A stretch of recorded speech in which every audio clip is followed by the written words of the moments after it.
The former Amakosi striker Lehlohonolo Majoro has urged his former club to follow the blueprint set by Mamelodi Sundowns during Pitso Mosimana's successful reign. Chiefs are entering a new era under the leadership of coach Nasruddin Nabi as they prepare for 2024-2025 Betway Premiership season. The Tunisian coach has been brought in to restore Chiefs' former glory, something they've been chasing for nearly a decade. Majoro points out that Sundowns faced a similar challenge before Mosimane took charge in December 2012, replacing Johan. Mosimane quickly turned the club around, leading them to their first league title in the 2013-2014 season.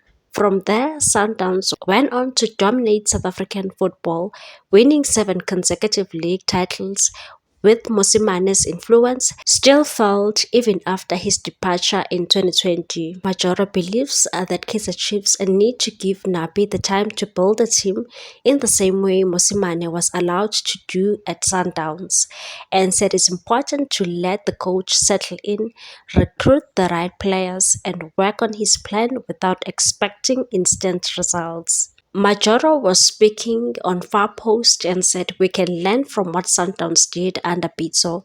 It took him about a season and a half to get Sundowns where they needed to be. Chiefs need to go through that same process because there are no shortcuts in football. A coach needs time to build a competitive team and bring in players that fit the system."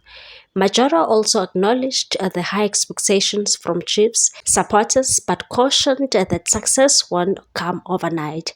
"I understand fans want immediate results. We all want to see Chiefs back on top, but it will take time with the new players and a new coach. I'm hopeful we'll see some progress, but patience is key." Please like, comment, share, and subscribe for more sports news.